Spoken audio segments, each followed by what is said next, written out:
ఓం విఘ్నేశ్వరాయ నమః. శ్రీమద్ భాగవతము 20వ అధ్యాయము. ఉత్తర దిక్కుకు వెళ్ళిపోయిన ధృతరాష్ట్రుని గురించి ధర్మరాజు ఏడుస్తుంటే విదురుడొచ్చాడు. ధృతరాష్ట్రుడు ఎక్కడికి వెళ్ళాడో నీకేమన్నా తెలుసా అని విదురుని అడిగాడు. తప్పో ఒప్పో విదురుడు మంచివాడని ధృతరాష్ట్రునికి తెలుసు. అందరూ పడుకున్న తర్వాత ధృతరాష్ట్రుడు విదురుడిని పిలిచి, నాకు నిద్ర పట్టటం లేదు, ఏదైనా మంచి మాటలు చెప్పు అనేవాడు. అప్పుడు విదురుడు, నీకెందుకు నిద్ర పట్టటం లేదు? దొంగలకు నిద్ర పట్టదు. నువ్వు దొంగవు. నీ తమ్ముని రాజ్యము, నీ తమ్ముడి పిల్లల రాజ్యాన్ని నువ్వు దొంగిలించాలని ఆలోచన చేస్తున్నావు అని తిట్టేవాడు. రాత్రి అన్నీ తిట్టేసిన తర్వాత వాటిని విన్న ధృతరాష్ట్రుడు, నువ్వు బాగా తిట్టావు, నేను దొంగనే, ఏం చేస్తాను? ఈ మోహంలో నుంచి బయటికి రాలేను. కనీసము ఒక మంచి వ్యక్తి దగ్గర సత్సంగం చేసి తన తప్పును ఒప్పుకొని బుర్రకు పట్టినా లేకపోయినా రాత్రిపూట మంచి మాటలు వినేవాడు.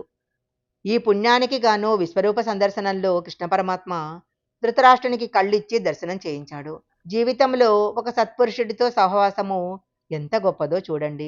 అలాంటి ధృతరాష్ట్రుడు గాంధారి ఉత్తర దిక్కుకు వెళ్ళిపోతే విదురుడు ఏమో ఎటెళ్ళాడో నాకు తెలియదు అని కన్నుల నీరు పెట్టుకున్నాడు. ఆ సమయానికి నారదుడొచ్చాడు. నారదుడు ఎప్పుడు వచ్చినా జగత్ కళ్యాణమే. ఎందుకేడుస్తున్నావని ధర్మరాజును అడిగాడు. పాపం పెదనాన్నగారికి కళ్ళు లేవు, ఉత్తర దిక్కుకు తపస్సుకని వెళ్ళిపోయారు. ఆయన ఏమి తింటారు, ఏం పెడతారు అని ధర్మరాజు బాధపడ్డాడు. అప్పుడు నారదుడు, ఈ పిచ్చి ప్రశ్న మానేయి. ఎవరు పెడతారు అంటావేంటి? 2 కళ్ళు ఉన్నదానిని 4 కళ్ళు ఉన్నది తినేస్తుంది. 4 కాళ్ళ ఉన్నదానిని 2 కాళ్ళున్నవాడు బాణం వేసి కొట్టి చంపి తినేస్తున్నాడు.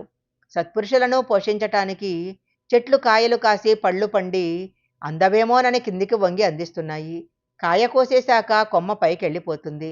తనను నమ్ముకున్న వాడిని ఎలా పోషించాలో ఈశ్వరుడికి తెలుసు. మధ్యలో నీకెందుకు బెంగ? అతను వెళ్లాల్సిన స్థితికి వెళ్ళాడు. మీ పెదనాన్న నడిచి ఉత్తర దిక్కున ఉన్న ఋషులు ఉండే ఆశ్రమం చేరుకున్నాడు అని చెప్పాడు. ధృతరాష్ట్రుడు విదురుడు అనిన మాటలకు చాలా వైరాగ్యం పొందాడు. ఇవాల్టి నుంచి మీ పెదనాన్న ఇంద్రియాలన్నిటినీ వశం చేసుకొని అంతర్ముఖుడైపోయి ప్రాణాయామం చేసి మనసుని ఈశ్వరుడి దగ్గర పెట్టేస్తాడు. యోగాగ్ని వెలిగిపోతుంటే గాంధారి గమనించి తన భర్త వెళ్ళిపోతున్నాడని ఆ యోగాగ్నిలో తాను కూడా ప్రవేశించి శరీరం విడిచిపెట్టి ఇద్దరు బ్రహ్మం చేరిపోతారు. నువ్వు సంతోషించు అన్నాడు. అర్జునుడు వెళ్ళి ఇప్పటికి 7 నెలలైంది. కృష్ణ భగవానుడిని చూసి వస్తానని చెప్పి బయలుదేరాడు. కానీ ఇప్పటికీ రాలేదు. ఎందుచేత రాలేదు? ద్వారకా నగరంలో ఏం జరిగింది అని ఆశ్చర్యపోతూ విదురుడిని, మీరు తీర్థయాత్రలు చేశారు, అనేక క్షేత్రాలకు వెళ్ళారు, ద్వారకా నగరం ఎలా ఉంది? కృష్ణ భగవానుడు క్షేమమేనా అని అడిగాడు. కృష్ణుడు నిర్యాణం పొందేశాడని విదురుడికి తెలుసు. కానీ కృష్ణ భగవానుడు నిర్యాణం చెందాడన్న అప్రీతికరమైన వార్త విదురుడు చెప్పలేదు. ఎందుకంటే వాక్కుకి ఒక నియమమైన అప్రియమైన మాట చెప్పకూడదు. కృష్ణుడు వెళ్ళిపోయాడన్న మాట తనంతట తాను తెలుస్తుంది. తెలిసే లోపల చెప్పేస్తే ధర్మరాజాదులు తట్టుకోలేరని విదురుడు చెప్పలేదు. కానీ ధర్మరాజు, నాకు కొన్ని దుర్నిమిత్తాలు కనపడుతున్నాయి. ఈ దుర్నిమిత్తాలు చూస్తే అవతార పురుషుడై ధర్మాన్ని 4 పాదాలా నడిపించి ఈ లోకమంతటినీ తన భుజాల మీద పెట్టుకొని రాక్షస సంహారం చేయించిన మహానుభావుడైన కృష్ణుడు శరీరం విడిచిపెట్టి అవతారాన్ని చాలించాడేమో అని నాకు అనిపిస్తుంది. అదే జరిగితే మేం కూడా వెళ్ళిపోయే రోజు దగ్గరికి వచ్చినట్లే. నాకు అనుమానంగా ఉంది అని బాధపడ్డాడు. ఇంతలో అర్జునుడు వచ్చాడు. ధర్మరాజు ముందుగా కుశలం అడిగాడు. అప్పుడు అర్జునుడు, మన నెచ్చెలి, మన దైవము, బంధువు, మన సమస్తమైన కృష్ణుడు శరీరాన్ని విడిచిపెట్టేశాడు. ఎంత ఆశ్చర్యమో తెలుసా?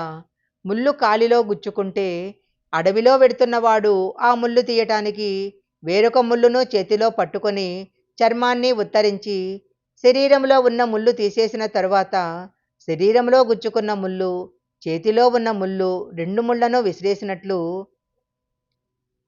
జీవితాన్ని పాడు చేసుకుంటున్న వ్యక్తులను ఉద్ధరించటానికి తాను శరీరముతో వచ్చి మనల్ని ఉద్ధరించి అని అంటూ, ఆశ్చర్యమేమిటంటే కృష్ణ నిర్యాణం కాగానే గోపబాలురు ఒకరినొకరు కొట్టుకొని అందరూ మరణించారు.